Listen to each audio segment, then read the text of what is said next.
প্রযোজিত সাতকাহন অনুষ্ঠান নবরূপে নব কলেবরে।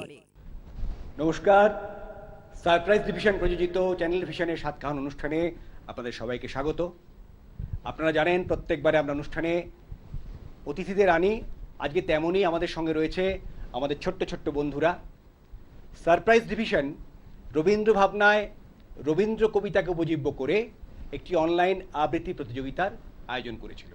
সেই আবৃত্তি প্রতিযোগিতায় প্রথম, দ্বিতীয় এবং তৃতীয় স্থানাধিকারী যারা, তাদেরকে আজকে আমরা এখানে পুরস্কার দেব। আর আমাদের এখানে আছেন শাশ্বতী। শাশ্বতীর একটু পরিচয় দিয়ে দিই।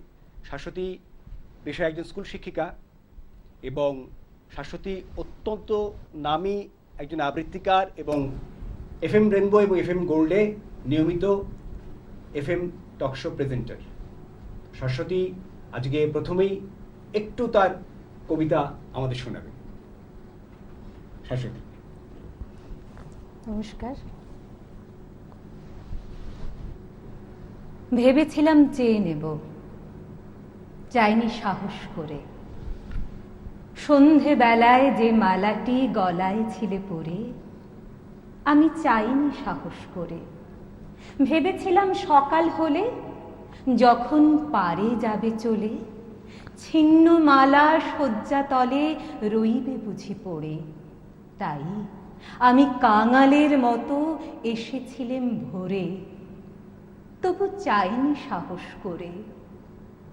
এ তো মালা নয় গো, এ যে তোমার তরবারি। জ্বলে ওঠে আগুন যেন বজ্র হেন ভারী, এ যে তোমার তরবারি। তরুণ আলো জানলা বেয়ে পড়ল তোমার শয়ন ছেয়ে, ভোরের পাখি সুধায় গেয়ে। কি পেলি তুই নারী? নয় মালা, নয় থালা, গন্ধ জলের ঝাড়ি, এ যে ভীষণ তরবারি। তাই তো আমি ভাবি বসে, এ কি তোমার দান? কোথায় এর লুকিয়ে রাখি, নাই যে হেন স্থান। ওগো, এ কি তোমার দান? শক্তিহীনা মরি লাজে, এ ভূষণ কি আমায় সাজে? রাখতে গেলে বুকের মাঝে ব্যথা যে পায় প্রাণ। তবু আমি বইব বুকে এই বেদনার মান, নিয়ে তোমারই এই দান।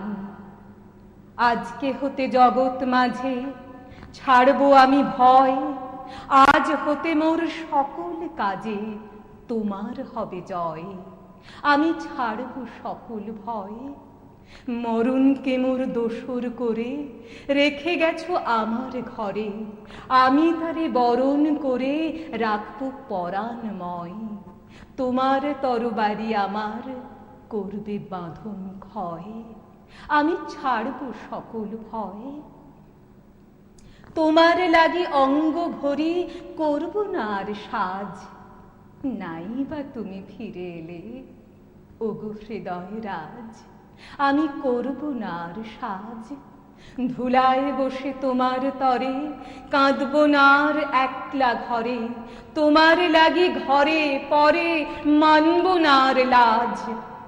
তোমার তরবারি আমায় সাজিয়ে দিল আজ, আমি করব না আর সাজ। অনুষ্ঠানের মেজাজটা কোথায় পৌঁছলো আশা করি আমার সঙ্গে আমাদের সাতকাহনের দর্শকরাও বুঝতে পারছেন। এই সারপ্রাইজ ডিভিশন যে আবৃত্তি প্রতিযোগিতাটি করেছিল, সেই প্রতিযোগিতার নেপথ্যে ছিলেন সুজিত নস্কর। সুজিতদার ভূমিকাটা অনেকটা অক্সিজেনের মতো, থাকলে টের পাওয়া যায় না, না থাকলে বোঝা যায় কতখানি জরুরি। সুজিতদাকে ধন্যবাদ জানাচ্ছি। আর এবারে আমি ঘোষণা করব এই অনলাইন আবৃত্তি প্রতিযোগিতায় যারা প্রথম হয়েছিল তাদের নামগুলো। প্রথম শ্রীতমা ঘোষ, দ্বিতীয় প্রদীপ্তা মাইতি এবং তৃতীয় সৌমিলি ঘোষ। এই প্রথম, দ্বিতীয় এবং তৃতীয় যে প্রতিযোগী, সফল প্রতিযোগী, তাদেরকে আমাদের সারপ্রাইজ ডিভিশনের অত্যন্ত শুভাকাঙ্ক্ষী এবং বিশিষ্ট সাহিত্যিক দেবী প্রসাদ ত্রিপাঠী মহাশয় একটি করে বই উপহার পাঠিয়েছেন এবং সেই বইটির নাম হচ্ছে ভারতের পুণ্যাত্মা। শাশ্বতীকে অনুরোধ করব প্রত্যেকের হাতে একটা করে বই তুলে দাও। এটা শ্রীতমার, ধন্যবাদ। আর দ্বিতীয় প্রদীপ্তা, তাই তো? ধন্যবাদ। ওয়েলকাম বেটা। তৃতীয় সৌমিলি কয়াল।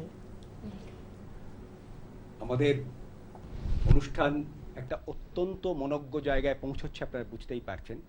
এবারে শাশ্বতী আসলে খুব সারপ্রাইজ ডিভিশনের সঙ্গে ওতপ্রোতভাবে জড়িত। সেই জায়গা থেকে আবদারি বলুন, জোরই বলুন, তাকে এই সঞ্চালনা এবং অতিথি দু জায়গাতেই, দুটো ভূমিকাতে আমরা নিয়ে আসতে পেরেছি, নিয়ে এসেছি ইনফ্যাক্ট। তো এবারে শাশ্বতীকে আমি অনুরোধ করবো তাহলে ওদের কাছ থেকে কিছু শোনা যাক আলাপচারিতায়। হ্যাঁ, কিন্তু তার আগে আমার ওদেরকে দেখে এত বেশি ভালো লাগছে, মানে আমার দুদিকে একেবারে রঙিন, মানে রঙের সমাহার হয়েছে আর কি। মানে এই প্রসঙ্গে আমার মনে পড়ে যাচ্ছে, যাকে নিয়ে এই রবীন্দ্র ভাবনা, রবীন্দ্র কবিতা আবৃত্তির প্রতিযোগিতার আয়োজন, সেই স্বয়ং রবীন্দ্রনাথ ঠাকুর, তিনিও কিন্তু খুব মানে রং নিয়ে খুব সচেতন ছিলেন এবং পোশাক আশাক নিয়ে খুব সচেতন মানুষ ছিলেন। তিনি মানে, তো আমরা সবাই জানি যে জোব্বাটা পরতেন।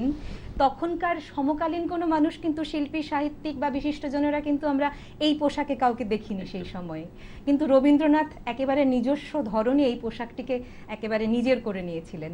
সেরকমই মানে শ্রীতমা, প্রদীপ্তা এবং সৌমিলি একেবারে সুন্দর, একেবারে রঙের সমাহার ঘটিয়েছে আজকে। আমাদের মানে স্টুডিওটা একদম রঙিন হয়ে উঠেছে, তো সেজন্য আমার ভীষণ ভালো লাগছে। আর ওদের সঙ্গে তো কথা বলবোই, ওদের কবিতা আবৃত্তি শুনবো। প্রথমে আমি শ্রীতমাকে বলবো একটা কিছু শোনানোর জন্য। প্রথম, তোমার যেটা সব থেকে ভালো লাগে সেই কবিতাটি শোনানোর জন্য। নমস্কার। আমার প্রথম নিবেদন বিশ্বকবি রবীন্দ্রনাথ ঠাকুরের লেখা কবিতা নৌকা যাত্রা। মধুমাছির ওই যে নৌকোখানা বাঁধা আছে রাজগঞ্জের ঘাটে, কারো কোনো কাজে লাগছে না তো, বোঝাই করা আছে কেবল পাটে। আমায় যদি দেয় তারা নৌকোটি, আমি তবে 100টা দাঁড়াটি। পাল তুলি দি 4টে 5টা 6টা, মিথ্যে করে বেড়াই নাকো হাটে। আমি কেবল যাই একটিবার 7 সমুদ্র 13 নদীর পার। তখন তুমি কেঁদো না মা যেন, বসে বসে একলা ঘরের কোণে। আমি তোমা যাচ্ছি নেকো চলে, রামের মতো 14 বছর বনে। আমি যাব রাজপুত্র হয়ে, নৌকো ভরা সোনা মানিক বই। আশুকে আর শ্যামকে নেব সাথে, আমরা শুধু যাব মা 3 জনে। আমি কেবল যাব একটিবার 7 সমুদ্র 13 নদীর পার। ভোরের বেলা দিব নৌকো ছেড়ে, দেখতে দেখতে কোথায় যাব ভেসে। দুপুর বেলা তুমি পুকুর ঘাটে, আমরা তখন নতুন রাজার দেশে। পেরিয়ে যাব তীরপূর্ণির ঘাট, পেরিয়ে যাব তেপান্তরের মাঠ। ফিরে আসতে সন্ধে হয়ে যাবে, গল্প বলবো তোমার কোলে এসে। আমি কেবল যাব একটিবার 7 সমুদ্র 13 নদীর পার। নমস্কার। বাহ, আমরা শ্রীতমার আবৃত্তি শুনলাম। এবারে দ্বিতীয় হয়েছিল প্রদীপ্তা মাইতি।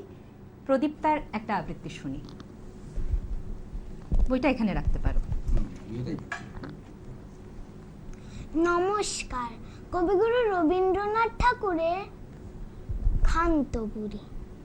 খান্তবুড়ির দিদি শাশুড়ি 5 বোন থাকে কান্নায়। শাড়িগুলো তারা উনুনে বিছায়, হাড়িগুলো রাখে আয়নায়।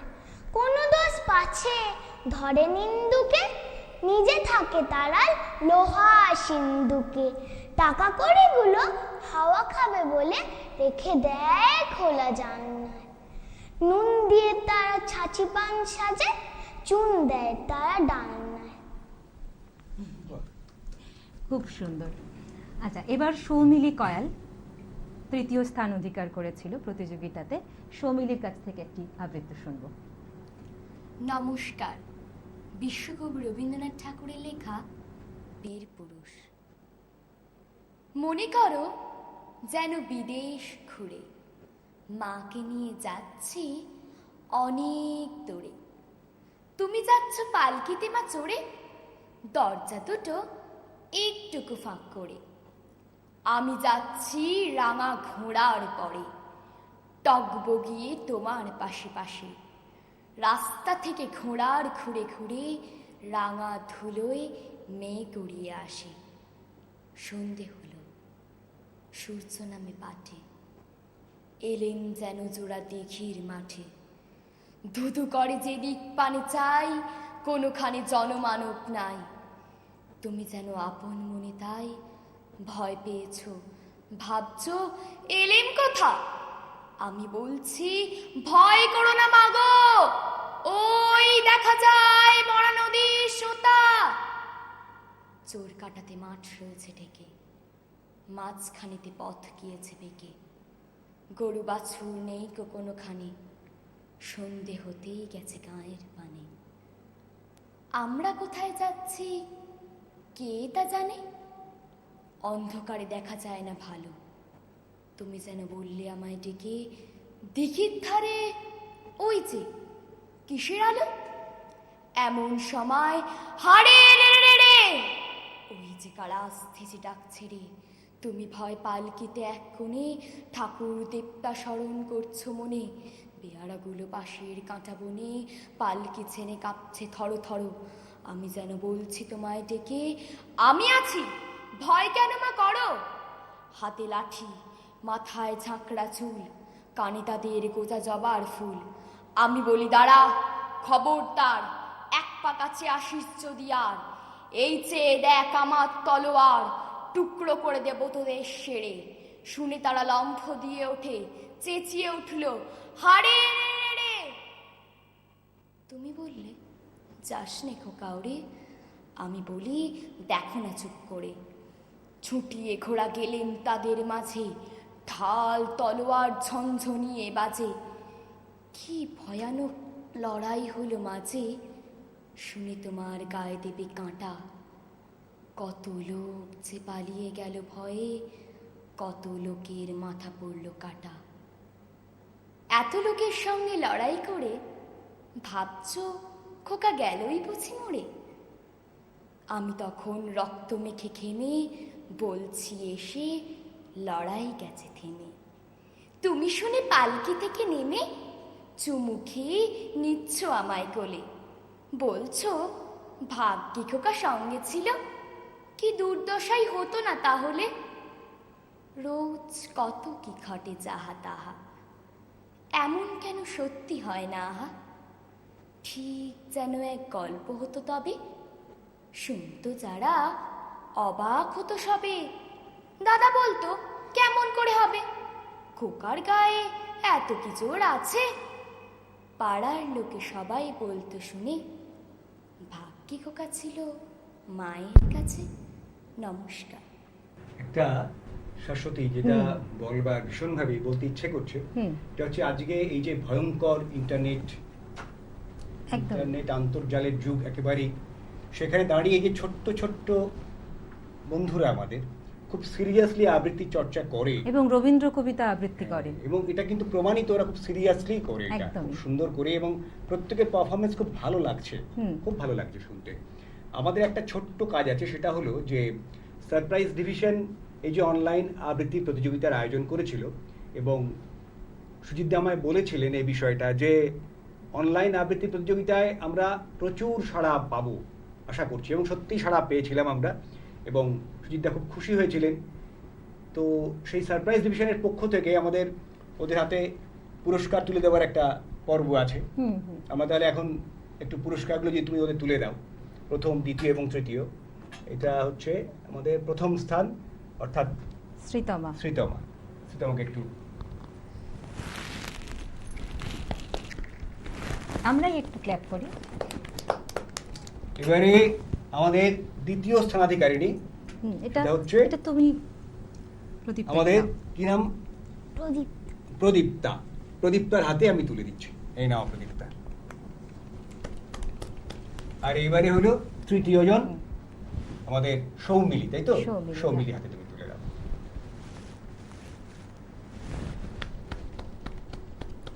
সৌমিলি তুমি এটা রাখতে পারো, হ্যাঁ, কোনো এবার অসুবিধা রেখে নেই। দাও তোমরা এখানে। রেখে দাও, কোনো অসুবিধা নেই, এখানে থাক একদম। না, তুমি ইন্টারনেটের কথা বললে তো হ্যাঁ। আমার ওদের কাছে একটু জানতে ইচ্ছে করছে, ধরো এই ইন্টারনেট, সোশ্যাল মিডিয়া, মানে ফেসবুক, হোয়াটসঅ্যাপ, টুইটার সবকিছু ছাড়া এবার টিভি সবকিছু তো এখন বাচ্চাদের এনগেজমেন্টের একদম, ভিডিও একদম, গেম একদম, সবকিছুতে বাচ্চারা এখন ভীষণভাবে ইনভলভ খাওয়ানোর জন্য তাদেরকে হ্যাঁ। টিভি না দেখালে, ট্যাব ইউটিউব না দিলে খাওয়া হবে খুলে না, গান এরকম না একটা শুনিয়ে অবস্থা। চালিয়ে দিলে খেতে পারে না বাচ্চারা।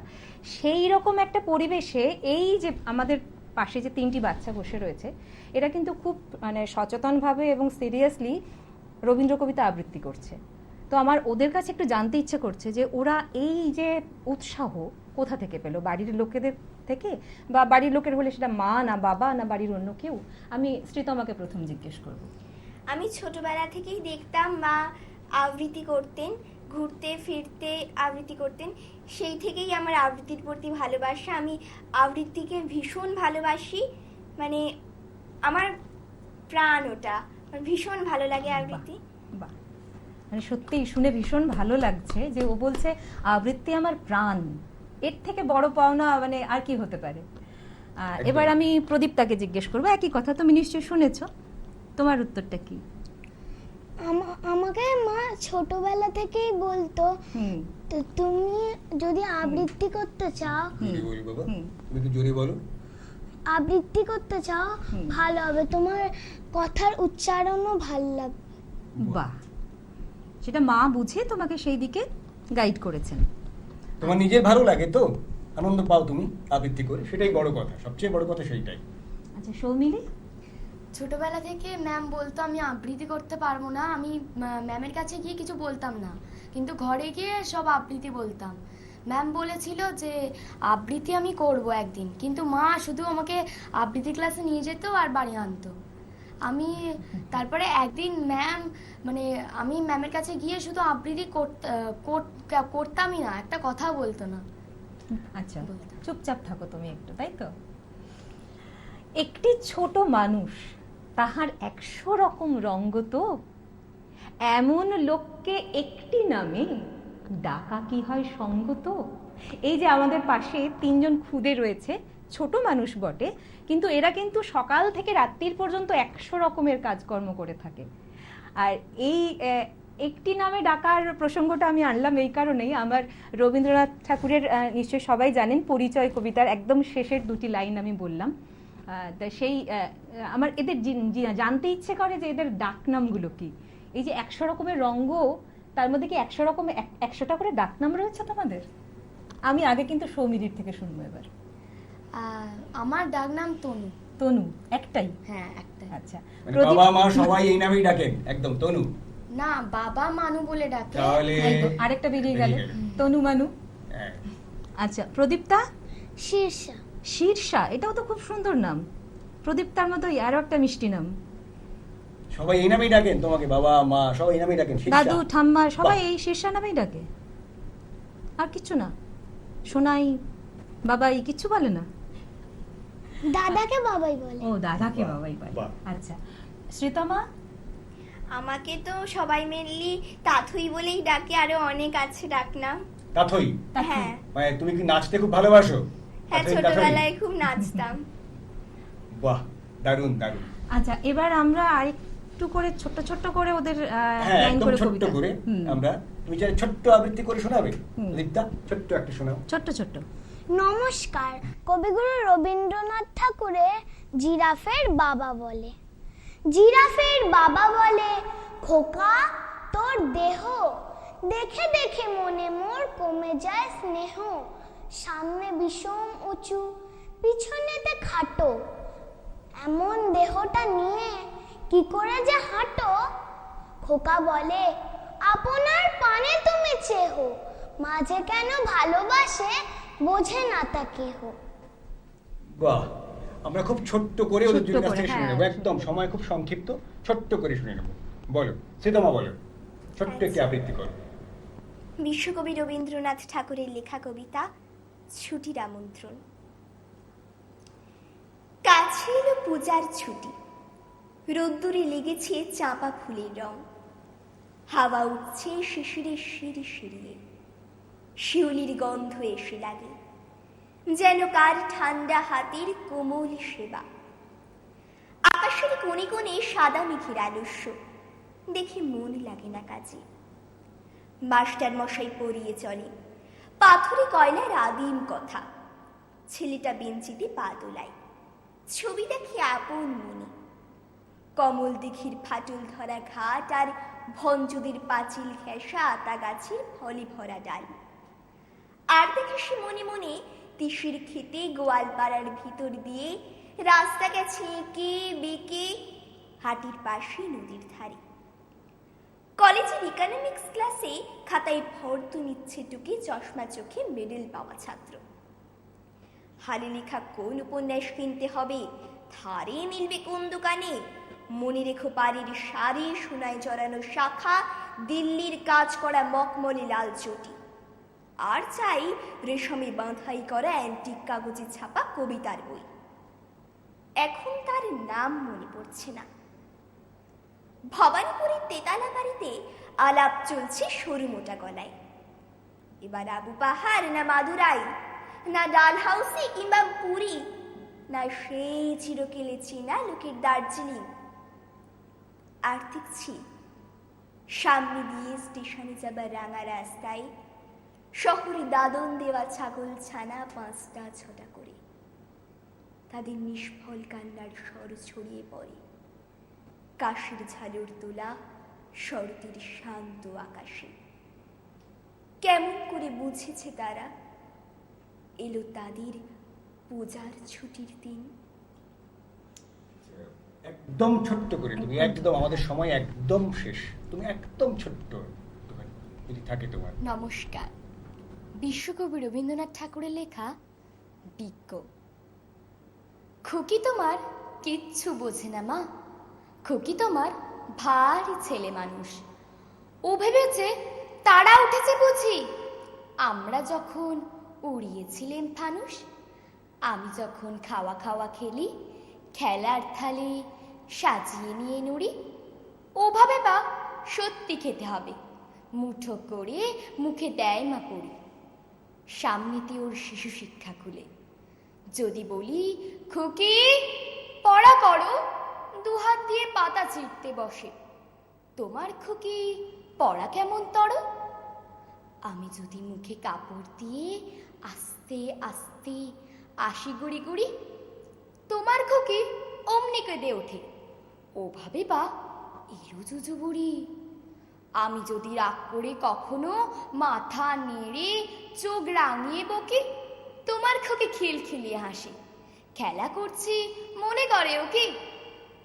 সবাই জানে বাবা বিদেশ গেছে, তবু যদি বলি আসছে বাবা, তাড়াতাড়ি চারদিকেতে চায়।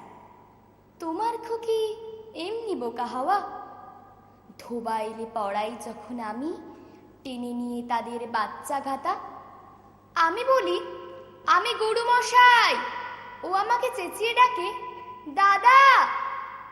তোমার খুকি চাঁদ ধরতে চায়, গণেশকেও বলে যে মা গানুষ। তোমার খুকি কিচ্ছু বোঝে না মা, তোমার খুকি ভারী ছেলে মানুষ। নমস্কার।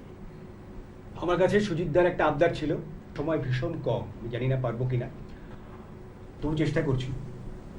হঠাৎ দেখা রবীন্দ্রনাথ ঠাকুর, রেলগাড়ির কামরায় হঠাৎ দেখা, ভাবিনি সম্ভব হবে কোনোদিন। আগে ওকে বারবার দেখেছি লাল রঙের শাড়িতে ডালিম ফুলের মতো রাঙা, আজ পরেছে কালো রেশমের কাপড়, আঁচল তুলেছে মাথায় চিকন গৌর মুখখানি ঘিরে। মনে হলো কালো রঙে একটা গভীর দূরত্ব ঘনিয়ে দিয়েছে নিজের চারদিকে, যে দূরত্ব সর্ষে ক্ষেতের শেষ সীমানায় শালবনে নীলাঞ্জনে। থমকে গেল আমার সমস্ত মনটা, চেনা লোককে দেখলে অচেনার ঘাম নিচ্ছে। হঠাৎ খবরের কাগজ ফেলে দিয়ে আমাকে করলে নমস্কার, সমাজবিধির পথ গেল খুলে, আলাপ করলেন শুরু কেমন আছো, কেমন চলছে সংসার ইত্যাদি। সে রইল জানলার বাইরের দিকে চেয়ে, যেন কাছের দিনের ছোঁয়াচ পার হওয়ার চাহনিতে। দিলে অত্যন্ত ছোট দুটো একটা জবাব, কোনোটা বা দিলেই না, বুঝিয়ে দিলে হাতের অস্থিরতায়। কেন এসব কথা? আমাদের অনুষ্ঠান একদম শেষ প্রান্তে। আশা করছি আবার একদিন এভাবে আমরা আসবো। সবাইকে আমাদের প্রীতি শুভেচ্ছা জানাই, প্রত্যেককে আমাদের